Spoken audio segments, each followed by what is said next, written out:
Bonjour à tous et à toutes, on se retrouve pour l'épisode numéro 26 et aujourd'hui je suis en compagnie d'Antoine et Loïc et ça tombe bien parce qu'ils sont tous les deux à quelques jours d'une de leurs compétitions et donc aujourd'hui on va pouvoir faire un petit peu un point là-dessus et discuter de tout ce qui va tourner autour de la compétition pour vous aiguiller sur votre première ou peut-être tout simplement votre prochaine compétition. Est-ce que du coup vous pouvez faire un petit peu un point pour les gens qui savent pas quelle compétition pour vous c'est et ce que ça représente?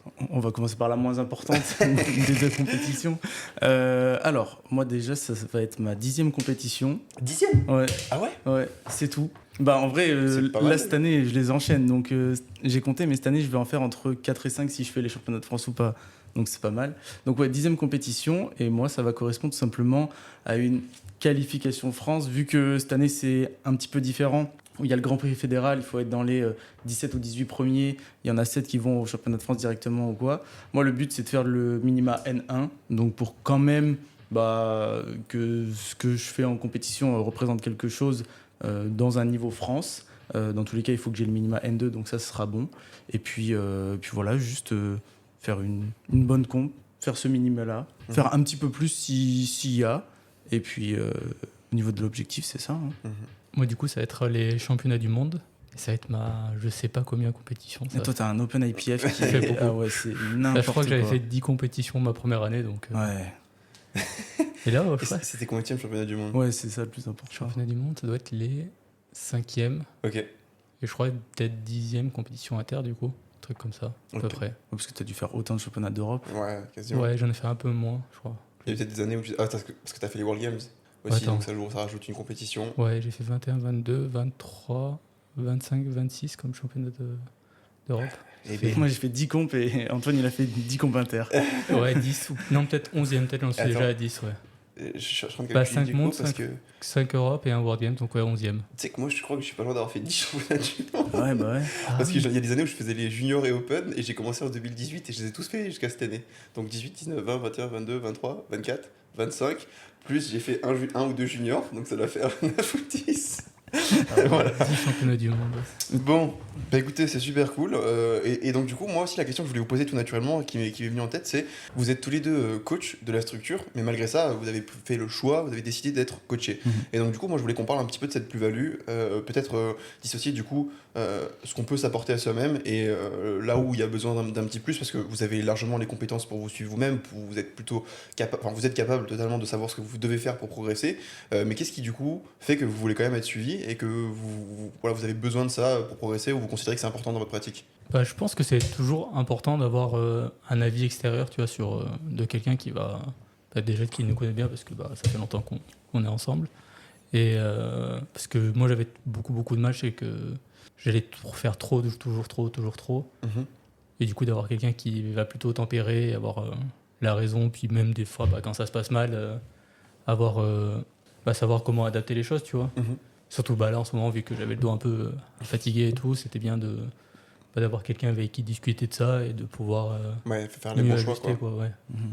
Donc c'est surtout un œil externe finalement, quoi. Avoir un deuxième cerveau finalement. Ouais, c'est ça. Puis même des fois, ça permet aussi de vachement prendre du recul et juste des fois exécuter pendant un moment et se focus sur la partie vraiment athlète et pas Ouais. est-ce que je vais faire les bons choix, etc. Si tu fais confiance à la personne et juste à dérouler ce que tu as à faire, tu vois.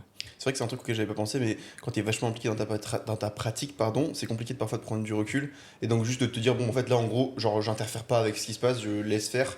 Ça peut être une manière de, justement, être sûr qu'entre guillemets, tu imposes pas un choix. Parce que moi, je sais que je suis quelqu'un de très autodidacte, j'ai mes avis, et souvent, j'ai du mal un petit peu à décamper. Et quand je bosse avec quelqu'un, du coup, j'ai tendance à un peu à imposer, tu sais, mon avis, et j'ai du mal à reculer de ça. Ouais. Et donc, je pense que, en fait, pour moi, c'est soit, genre, je laisse totalement en mode, fais ce que tu veux, ou soit je m'implique à 100%, mais j'arrive pas à trouver le juste milieu. Mhm. Et je pense que c'est là aussi peut-être où il faut réussir à le trouver, effectivement.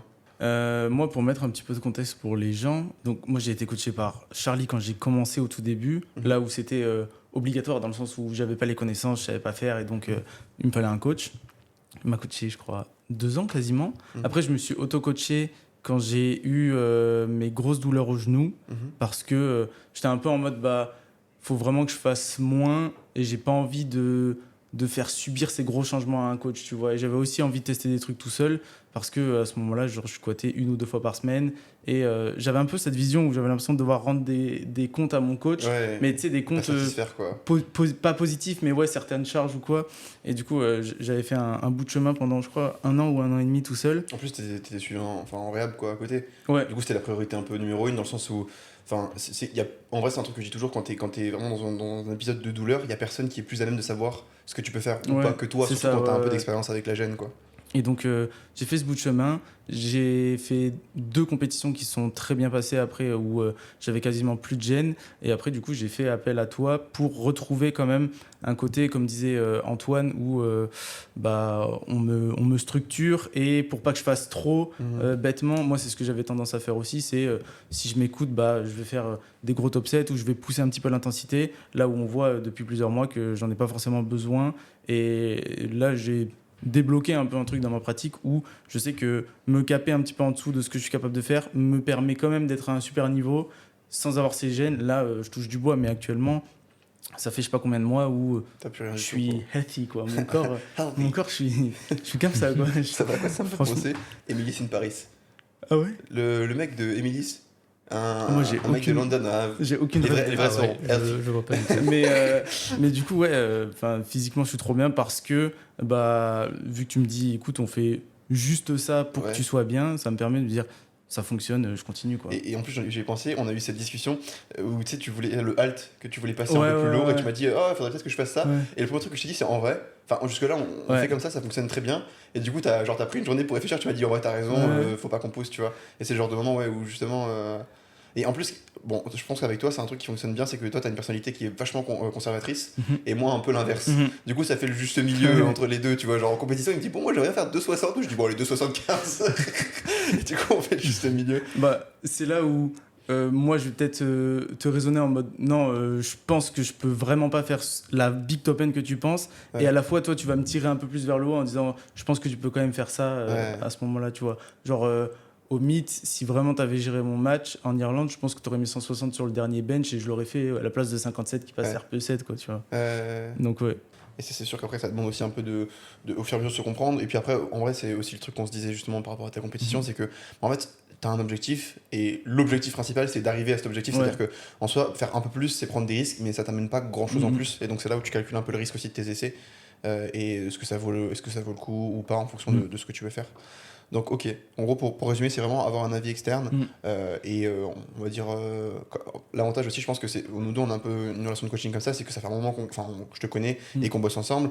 Du coup, je trouve que on parle plus maintenant du fond, tu vois. Genre, on dézoome de fou sur la pratique de, ok, vers où on va aller, quels sont les objectifs, concrètement, qu'est-ce qu'on va faire, etc. Et ça se rapproche, enfin, c'est un mi-chemin entre un mentorat et Ouais. un coaching, tu vois. Et je trouve que ça, c'est les trucs un peu mieux parce que du coup, t'arrives vraiment à dézoomer sur la pratique et essayer d'aller chercher tous les petits trucs auxquels tu penserais pas en premier, Mhm. quoi. Mais ouais, du coup, pour faire la conclusion, comme tu disais, moi, c'est prendre du recul. Et aussi, j'en avais marre de devoir faire ma prog. Genre, tu sais que le moment où je t'avais comprends dit, ouais, totalement. j'aimerais bien que tu me coaches, c'était qu'un dimanche, j'avais fini mon bloc, j'étais en mode, là, je sais pas quoi faire. Soit je mets plus 5 partout, mais j'arrivais pas à prendre assez de recul sur ce que je faisais, comme je le fais avec mes athlètes, mais pour moi-même, quoi. Moi, je comprends totalement. En vrai, ma proc, c'est toujours ce qui se passe en dernier. Je sais Ouais. pas pourquoi. Ouais. J'ai presque la flemme de la faire à certains moments. Je comprends pas forcément pourquoi. Et surtout que dans ma tête, c'est tellement évident qu'au final, des fois, j'ai même plus besoin de l'écrire. Je pense que là, je pourrais m'entraîner pendant 6 mois sans rien coucher sur papier et je saurais ce que je dois faire. Mais bon, c'est pas forcément le truc le plus opti, effectivement. Ouais, mais en fait, je trouve ça compliqué quand t'as pas mal de prog déjà à faire, en plus avoir la sienne, parce que du coup, tu vas faire d'abord les prog des gens que tu coaches, et après, comme tu dis, ça passe en dernier, et peut-être des fois, t'es plus fatigué ou quoi, et t'as aucune idée. C'est Ouais, ça et qui est puis bien, tu surtout, vois. en fait, je trouve que moi, ce que je fais toujours, tu sais, c'est avant de faire une prog, je vais voir la compo WhatsApp, je la réouvre, et tu sais, je scrolle un peu, je réécoute les vocaux pour prendre un peu le mood et tout, tu vois. Du coup, ça me permet vraiment de m'imprégner de la situation et de savoir ce que je dois faire. Et là, avec moi, je me pose devant un mur et je m'écoute. Tu sais, je sais pas, j'ai l'impression que le processus, Ouais. c'est pas le même et que c'est différent à vivre et à faire. Ok. Ouais, du coup, il faudrait que tu prennes plus de notes. Ce serait pas vraiment une mauvaise idée, c'est un peu bizarre du coup de prendre des notes sur ce que je me dis à moi-même, mais ce serait pas une mauvaise idée parce que j'ai tendance à passer à autre chose. Tu sais, genre je pense à un truc sur le moment, et puis 2 jours après, en fait, j'aurais totalement oublié ce que je pensais avant, alors que ça me paraissait évident il y a 2 jours. Et donc en vrai, je pense que ça serait pas con, mais c'est un peu bizarre comme processus de dire que tu t'écris à toi. Tu te fais des retours. Ouais, mais moi je faisais ça, mais du coup, j'écrivais trop de notes et je changeais trop de trucs. Typiquement, mes blocs, quand je m'auto-coachais, ils changeaient énormément toutes les 3 semaines. Là où, là, depuis que Coco, tu me coaches, ça change pas forcément. La structure, Juste, elle est très on proche, adapte pour voir ce qui peut être un petit peu mieux à optimiser. Mais moi, je pouvais changer 2 formats de squat sur 3 d'un bloc à un autre, quoi. Parce que j'étais en mode, je suis sûr que ça, c'est la solution. Mais en fait, plus j'apportais de changements, moins je pouvais faire un retour sur ce que je faisais, quoi. Alors qu'en vrai, nous, quand on fait des changements, ça va être dans l'intensité de la séance en elle-même. En gros, est-ce que c'est le moment de pousser ou pas forcément, réduire, est-ce qu'on va rajouter une variante pour une raison spécifique. Mais en soi, la structure, c'est la même depuis le début, c'est-à-dire dans tes fréquences, juste c'est vraiment de la gestion de la semaine pour que tu arrives au bon moment, au bon niveau. Et c'est vrai que en vrai, c'est les seuls changements qu'on a fait. Je pense au jeudi, où au fur et à mesure, on a augmenté l'intensité, on a baissé le volume à certains endroits, ce genre de trucs. Et en vrai, c'est ce qui fait toute la différence. Moi, je sais que l'athlète que je coach depuis le plus longtemps, c'est Kevin. Et là, il a fait une compétition qui s'est plutôt bien passée. Et il m'a dit, écoute, le bloc, tu changes rien et on continue, tu vois. Et c'est ce qui se passe sur tous les blocs, c'est que là, on augmente de 2,5, on change rien parce que tout fonctionne comme ça. Et du coup, il a compris qu'il n'y avait pas besoin de changer si ça marchait. Et ça, c'est cool. Et justement, je pense que c'est à ce moment-là où tu passes de la relation classique de coaching à un peu le truc mentorat. Et je pense que c'est là où c'est ultra intéressant parce que, en fait, pour moi, une relation de coaching, je dirais pas qu'elle a un timer sur la tête, mais tu sais, il y a un moment où tu as fait 90% du travail. Et en fait, c'est là où il faut réussir à te renouveler et continuer à apporter de la plus-value à la personne avec qui t'es. Et je pense que c'est justement à ce moment-là où tu vois, il faut réussir à switcher un peu ce truc. Et moi, je le fais avec beaucoup d'athlètes qui se reconnaîtront. Souvent, quand j'arrive au stade où genre, je vois qu'on a fait un peu le tour et on a plus forcément le truc, au lieu de faire les retours classiques, ce que je fais, c'est que souvent, une fois par semaine, je programme un appel ou juste un rendez-vous pour des gens qui s'entraînent avec moi. Et en fait, on discute. On se pose pendant 20 minutes, une demi-heure et on discute. Tu vois. Et en fait, c'est là où tu apprends des choses que tu n'avais pas forcément en tête avant. Et du coup, tu fais des changements et en fait, tu continues à amener cette plus-value en fait, d'un coaching à quelqu'un, même si techniquement tu as fait le point, même si en termes de programmation tu sais plus ou moins ce qui fonctionne, tu vas aller chercher d'autres choses qui peuvent continuer à optimiser la pratique, quoi. Ouais, et puis c'est logique parce que la personne que tu coaches depuis 3 ans, elle a plus besoin d'un retour journalier sur son squat ou quoi, parce que normalement tout va bien, quoi, d'une certaine manière. Mais par contre, tu connais tellement la personne que pendant un appel, peut-être des fois tu as besoin juste de 20 minutes pour faire le tour de comment ça s'est passé pendant une semaine et d'avoir un truc beaucoup plus productif, quoi. Et surtout ça change du schéma classique de elle te fait un retour, tu lui réponds, là c'est une discussion en même temps. Et en fait je trouve que parfois tu comprends des choses que tu comprendrais pas dans un retour classique et ça t'amène à faire des changements, ça t'ouvre des idées auxquelles j'aurais pas pensé. Et je pense ça avec Lara, j'ai fait ça dernièrement. En fait, en vrai, avec tous les athlètes qui s'entraînent ici, j'essaie de faire ça une fois par semaine, tu vois, je me pose et juste, des fois il y a rien à dire donc tant mieux. Et des fois, en fait, on se retrouve à parler pendant une demi-heure et on sort beaucoup de plus-value de ça, donc c'est grave cool. Ok. Alors, moi, j'avais une question pour vous deux. on va voir si vous connaissez. Est-ce qu'on peut faire un pronostic croisé sur vous deux? Donc, en gros, sûr que tu allais faire ça. Antoine, tu dois deviner les barres. Je suis nul en et Loïc, tu chiffres. dois deviner les barres d'Antoine. En tout cas, les objectifs pour la comp. Et c'est très drôle parce que ça peut être très loin et ça peut être un peu offensant. Je suis nul en chiffres, mais la chance que j'ai, c'est que j'ai en tête le squat, le record du monde au squat d'Antoine et le total. Ok. Mais et le reste, j'ai une idée quand même. Donc ouais, je vais pouvoir me démerder.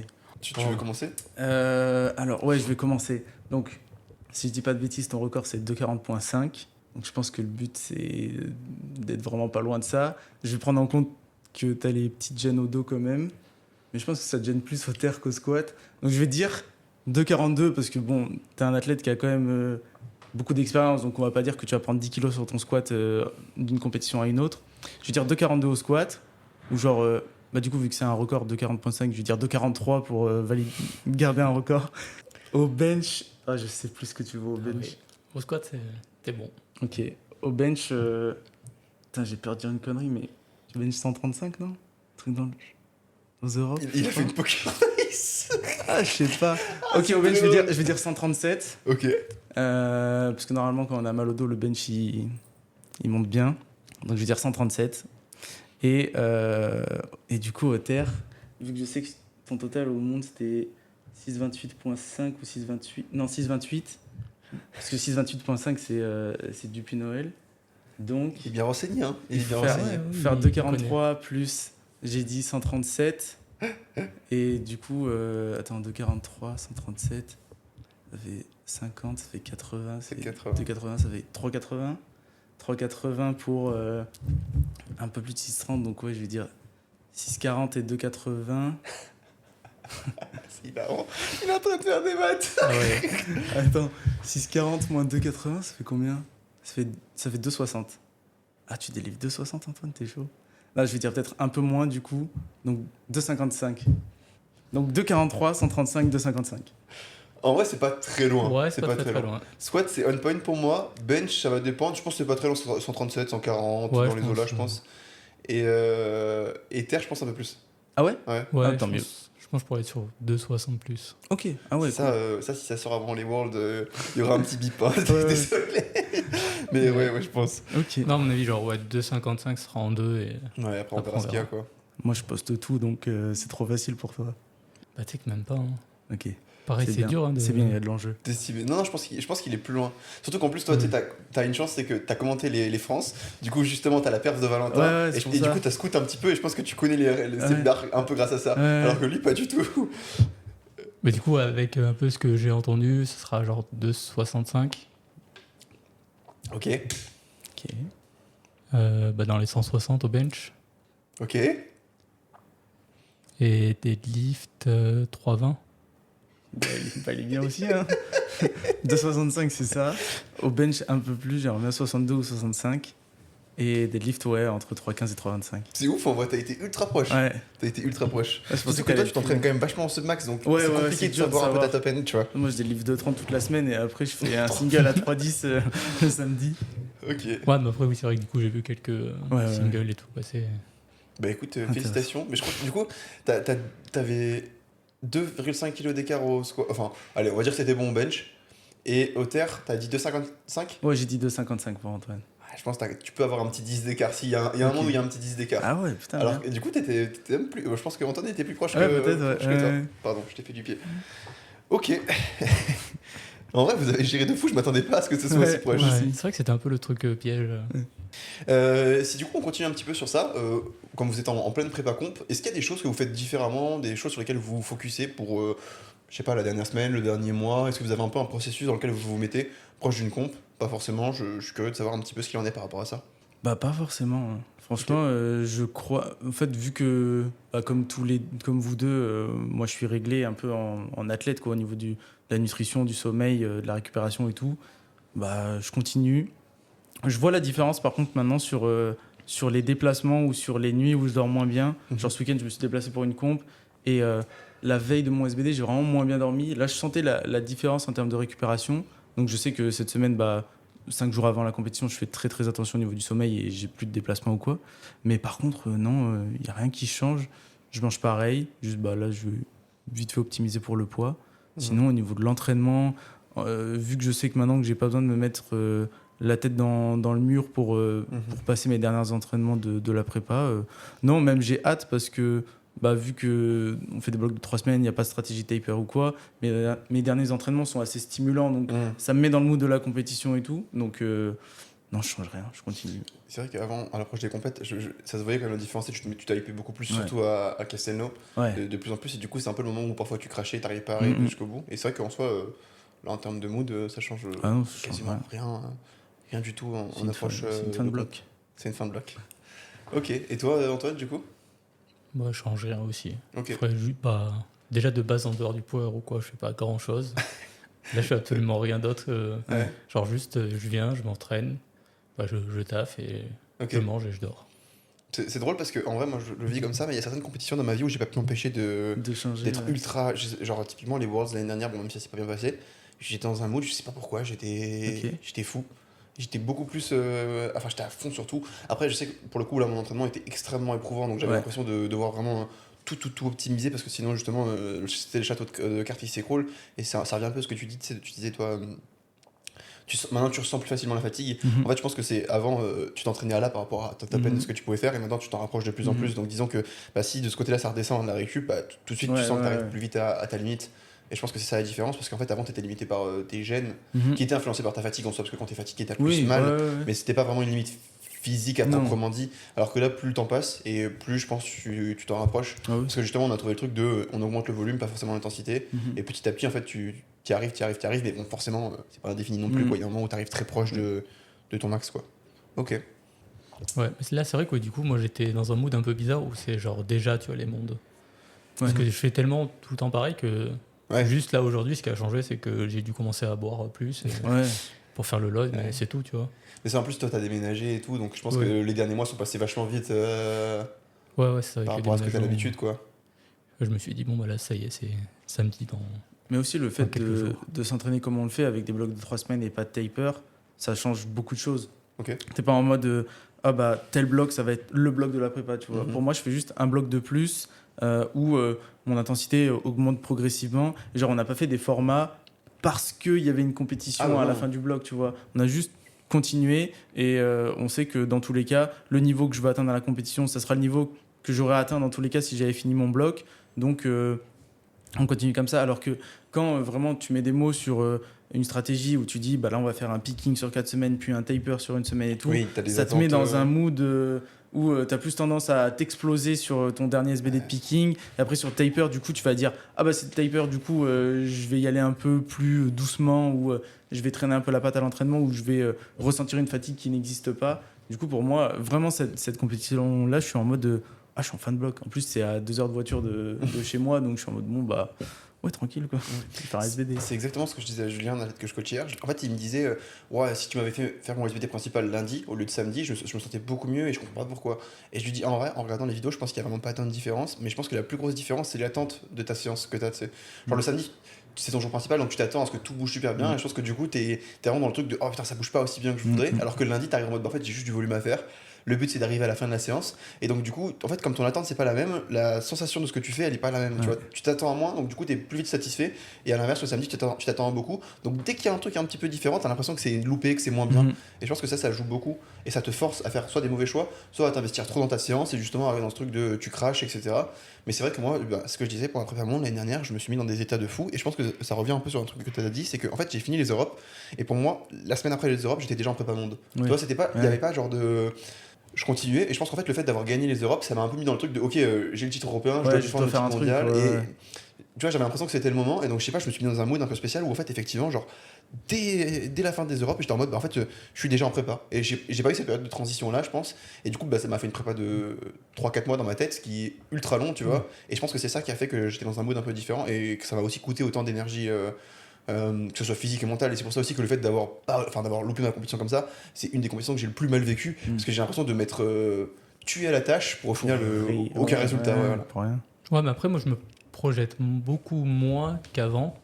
J'ai plutôt tendance à me focus sur les petits trucs au quotidien, l'entraînement, chaque série, machin, faire ce que je peux, tu vois, au quotidien, plutôt que me dire là, dans 3 mois, il y a ça, dans 2 mois, il y a ça. Et c'est peut-être pour ça aussi que quand les trucs arrivent, je me dis, ah tiens, c'est déjà là, tu vois, parce que je me projette jamais longtemps en avance et juste je fais, tu vois, ce que j'ai à faire à chaque fois, tu vois. Bah, ça permet de relativiser aussi parce que par exemple tu vois là avec le déménagement t'as eu du mal à dormir, t'étais fatigué, tu t'as fait un peu mal au dos. Je pense que si dans ta tête t'avais tout prévu de A à Z, bah tu sais t'aurais pris un peu un coup de massue en mode bon, pouf y a ça qui arrive, j'étais pas prêt à ça.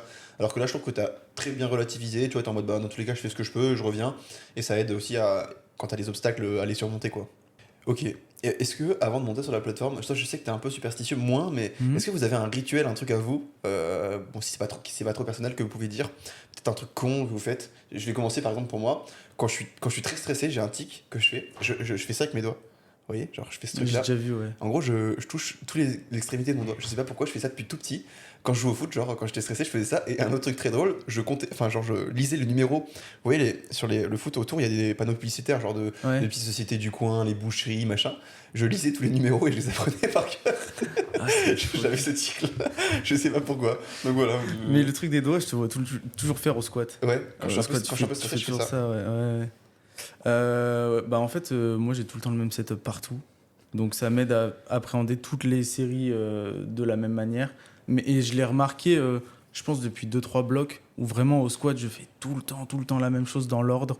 Et ouais, qu'est-ce que je fais ? Bah en fait, vu que je fais tout le temps la même chose, c'est hyper millimétré. Mais je me dis toujours la même phrase avant quasiment toutes mes barres. Après, c'est assez perso, donc voilà.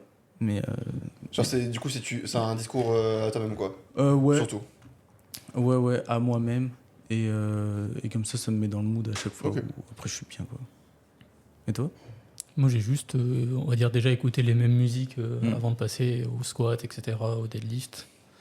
J'ai genre 3 musiques que j'écoute pendant la comp. Une pour le squat, une pour le bench, une pour le deadlift.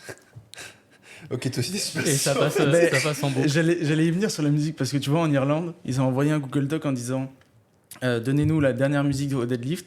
Et j'ai pas répondu parce que j'ai dit je sais pas. Genre, vu que j'ai un peu ce côté superstitieux, si le jour J, en troisième deadlift, il correspond à un truc soit stressant, soit YOLO, soit hyper hypant ou quoi, Ah, je, t'auras pas le je même veux, mode. je veux pas la même musique, moi. Ok. Donc, j'ai essayé de faire ça différent depuis la comp en me disant, quoi qu'il arrive, à Vitrolles, ma dernière musique au deadlift, ça sera ça. Mais, C'est fou. ouais, Moi, je pense pas du tout à mental. ça. Genre, je sais pas, je laisse les choses se faire. Tu vois, genre, je regarde mon téléphone. Ok, qu'est-ce que j'ai envie d'écouter? Tac. Non, parce que même à l'entraînement, j'ai fait gaffe. Genre, mes premiers sets de warm-up, j'écoute des trucs assez tranquilles. Et après, si j'ai une vraie bonne série, bah là, j'augmente un peu. Enfin, je change de type de musique, quoi. Et moi, plus le temps passe, et moins j'écoute de musique à l'entraînement. Ouais. Ou en tout cas, j'essaie de même plus mettre mes écouteurs sur certaines séances, voire plus du tout. Ouais. C'est vrai que là-dessus, je travaille dessus parce qu'en fait, je trouve que ça te stimule moins pour certaines séries où t'as pas besoin d'être stimulé. Mhm. Tu vois ce que je veux dire?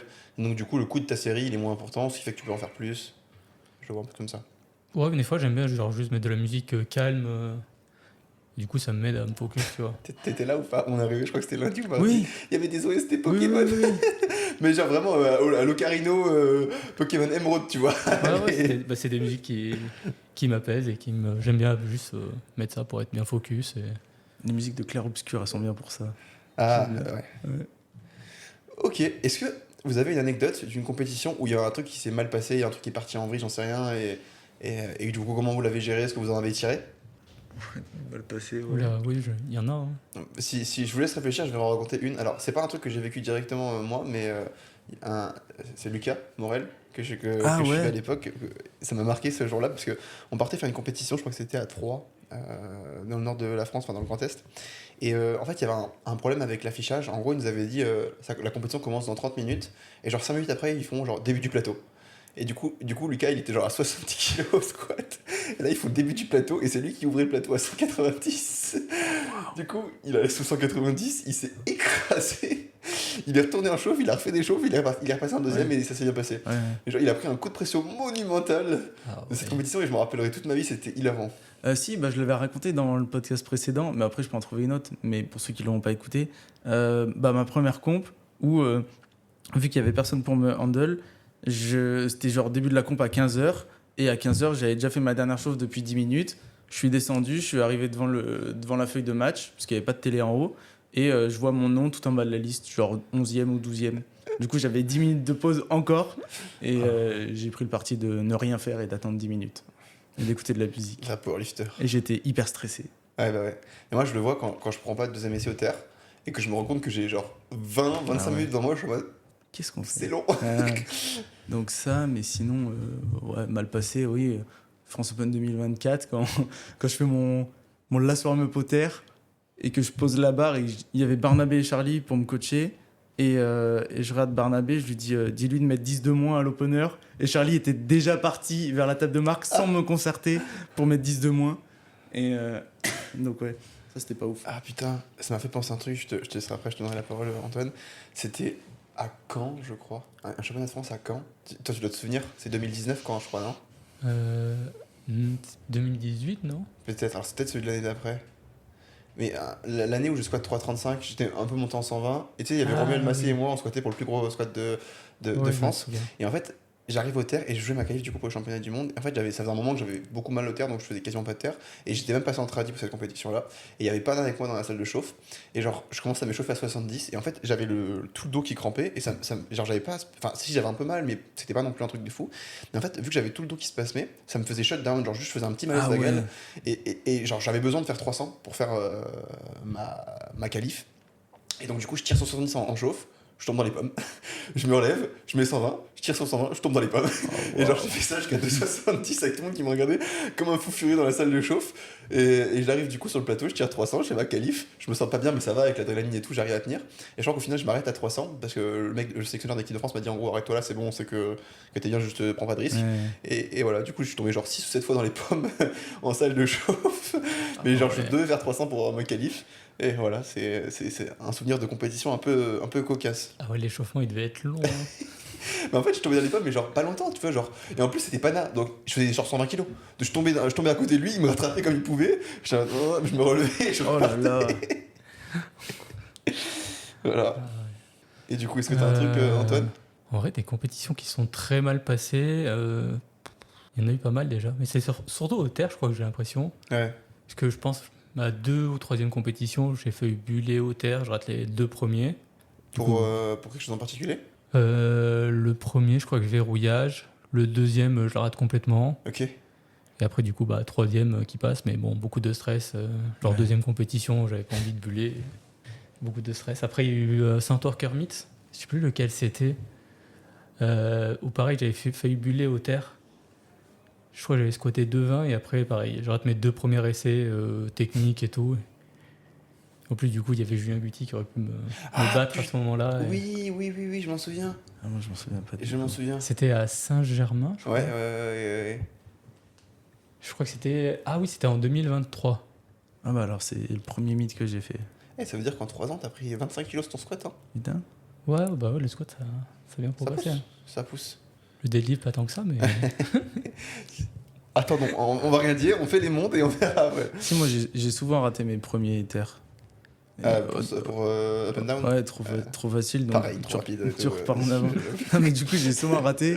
Et la première fois où ça m'est arrivé, j'étais en mode oh, on fait quoi là? Et Charlie me dit ouais, on met plus. J'étais en mode oui, on met plus. Mais bon, c'est un peu stressant. 2, Quoi. 5, 5. Je crois qu'on avait mis 10 ou 15. Ouais. On y va. Ah ouais. Parfois, c'est con parce que si tu prends un petit jump là-dessus, au final, t'as de nouveau le même problème. Donc, Ouais, c'est un peu là où c'est tricky à jouer. Et après, sinon, il y avait Europe. Quand je finis 3e, là, c'est l'année dernière. 2025, ouais. Et toi, t'as scout, hein, salopard. Hein. T'es rapide, hein. Bah ouais, il y en a 2-3, je connais un peu les. En fait, il y a certaines compétitions où j'ai des datas et certains athlètes. Par contre, je suis pas RDE, tu vois. Ah ouais, Il y a des après, il y a des Hervé, athlètes- il explique tous les événements. Ouais, donc, voilà. Mais genre, il y a des athlètes, je connais rien sur eux. Tu me demandes le total de Russell Horry, je sais pas ce qu'il vaut. Tu vois. Je sais Ouais, qu'il surtout a. que maintenant, il est passé en 93. Ouais, en plus, tu vois. Je savais son record du monde, je crois que c'était 3,18 quand il avait squatté Un peu plus maintenant, mais oui. à 83? ouais, à Drunskinny Sky, c'était Ah. 3,18 en 83, mais. Putain, c'était 3,18. Maintenant, il y a des gens qui font Ouais, tu vois. 3,40. Donc il y en a certains, ouais, j'ai les datas. Ouais. Mais Mais moi, j'ai beaucoup de mal avec ça. J'oublie tout. Mais genre, même moi, des fois. Tu vois, genre, tu me dis, ouais, à partir de. Franchement, tu me rappelles ma compétition de 2021? Non, même pas. Alors que c'est genre mon premier podium en open. Je peux pas te dire les barres que j'ai fait. ouais. Je sais pas pourquoi mon cerveau il est ultra sélectif là-dessus, j'oublie. En fait, tu sais, je me souviens de trucs ultra spécifiques et qui ne servent à rien, mais c'est des trucs comme ça, je m'en souviens plus du tout. Ah bah après, c'est vrai que quand t'as tellement eu de compètes, c'est compliqué des Oui, fois. aussi. Ouais, mais même genre avec des athlètes, tu vois, certains athlètes, genre, il y a des trucs ultra importants dans leur carrière et même moi le premier, genre c'est ultra important, mais je m'en souviens plus. Enfin, tu vois ce que je veux dire, genre, je sais pas comment expliquer, mon cerveau il fait l'impasse dessus et je passe à autre chose. Je sais pas comment je fonctionne comme ça. Mais c'est ce que je disais hier. Par exemple, je suis pas du tout quelqu'un de physionomiste. Je pense que là, tu me demandes de dessiner le visage de ma mère, j'en serais incapable. Mais Genre, pourtant, enfin, tu vois, c'est une des personnes que j'ai le plus vu dans le monde, Ah ouais. mais je pourrais pas te le dessiner. Je sais pas pourquoi. Genre là, tu vois, j'essaie de me l'imaginer, j'en suis pas capable. Ah, mais il y a des gens qui ont ça par contre. Bah, est-ce que tu arrives à te visualiser des trucs dans le cerveau ou pas? J'ai beaucoup de mal. Genre, tu sais que des fois, Ouais. quand je fais des rêves ou le soir, j'essaie de. Ouais. Tu sais, de. Genre, genre je suis dans un MMORPG et je fais ce que je veux, Ouais. je n'y arrive pas. Ouais. Genre, mon cerveau pense à autre chose et je pars dans un délire. chelou. Mais il y a des gens, je sais plus comment ça s'appelle, mais qui n'arrivent pas à faire des images dans leur tête. Et, Ouais. et c'est ce que je me dis, genre, franchement, genre là, je ne suis pas capable de visualiser un visage dans ma tête. C'est marrant. Voilà. Non, moi- Ok. Et du coup, je voulais vous poser une question. Est-ce que pour vous, le fait de faire des compétitions ou à chaque fois de revenir sur le plateau, ça vous fait changer un peu votre manière de coacher? Est-ce qu'il y a des choses que vous apprenez, que vous mettez en perspective dans ce sens-là? Moi, je dirais pas tant la compétition, mais plus des prépas, tu vois. Mm. C'est plus des notes sur des prépas qui se passent pas forcément comme on veut, des trucs qu'on doit adapter. Et à chaque fois, je me dis, tiens, ouais, c'est vrai que quand il y a telle ou telle chose qui se passe, on peut adapter de telle ou telle façon. Ok. Ouais, Je tu fais un pense peu pas comme une map mentale de voilà, quand tu as cette problématique, voilà tous les choix que tu as un petit peu et du coup les options qu'il faut avoir en tête quoi. Ouais, même de toute façon, avec les athlètes que je coach ou quoi, j'arrive à faire ça et du coup, ça ouvre de nouvelles routes, on va dire, à chaque fois où s'il y a telle problématique, on sait qu'on peut faire ça. Et c'est plus les prépas, globalement, la compétition, ça découle de la prépa. Donc, Ouais, et puis surtout je trouve que chacun vit sa compétition vraiment d'une manière totalement différente, tu vois. Bon, moi, je pense parce que tu repostais des extraits, mais Salomé, Mm. elle vit pas du tout une compétition comme moi je la vivrais pas, Ouais, tu vois ce que je veux dire. Donc ouais. du coup c'est compliqué je trouve parce que c'est très personnel. Alors qu'autant une prépa, enfin il y a le moment où tu vis ta séance, comment tu la vis, mais derrière les changements ils sont tous plus ou moins liés, tu vois, parce qu'il y a l'affect émotionnel rentre beaucoup moins là-dedans que directement comment gérer une prépa, une compétition en elle-même quoi. Mhm. Mais moi, je suis d'accord avec Antoine sur le côté prépa. Je dirais que sur le côté compétition, ce qui me fait changer en tant que coach, ça va être les attempts. Pas hésiter à mettre 2,5 de moins pour être sûr de valider la barre, tu vois. Genre, moi, il y a les premières compétitions, j'attendais des chiffres et donc je disais, ah bah, je sais pas, au terre, mais 2,80. Et au final, bah, peut-être que 2,75 ça serait passé et je serais ressorti avec 15 kilos de plus au lieu de 20 perdus. Et du coup, maintenant, j'ai ce recul-là où j'ai un athlète où je vois le plan de match, c'est, je sais pas, de finir à 2,40 au squat. Il fait une 2,20 pas folle. Bon, bah, viens, on met juste 2,35 et on ajuste. Et le fait déjà de préparer un peu le terrain avec l'athlète avant la compétition en disant, bon, si on veut, on peut mettre un petit peu moins et préparer les athlètes à faire ça, ça aide à faire des bons choix et à sortir avec les plus gros totaux possibles.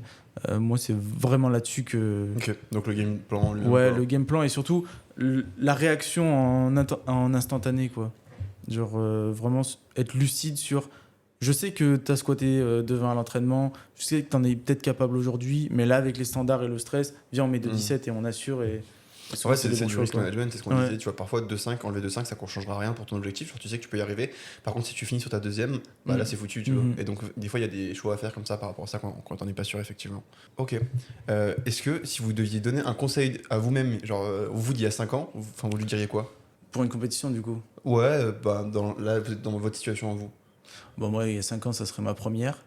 Du coup, je dirais, bah, t'inquiète, ce sera ta compétition la plus éclatée de ton Open IPF. Donc, Ça pourra que aller vers le. donc, Fais en sorte d'être nul, comme ça, tu vois que t'as mis. non, mais tu sais, sur les réseaux, les gens, ils sont en mode, ouais, première comp, je vais avoir tel niveau et tout. Ouais. Et en fait, quand tu sais que ta première comp, ça sera la pire de ta carrière, la pire en termes de résultats, vas-y. Oui, fais bah ta en fait, dans comp, ce cas-là, du coup, tu peux que relativiser parce que tu sais que ça pourra que aller vers ouais, le mieux. voilà.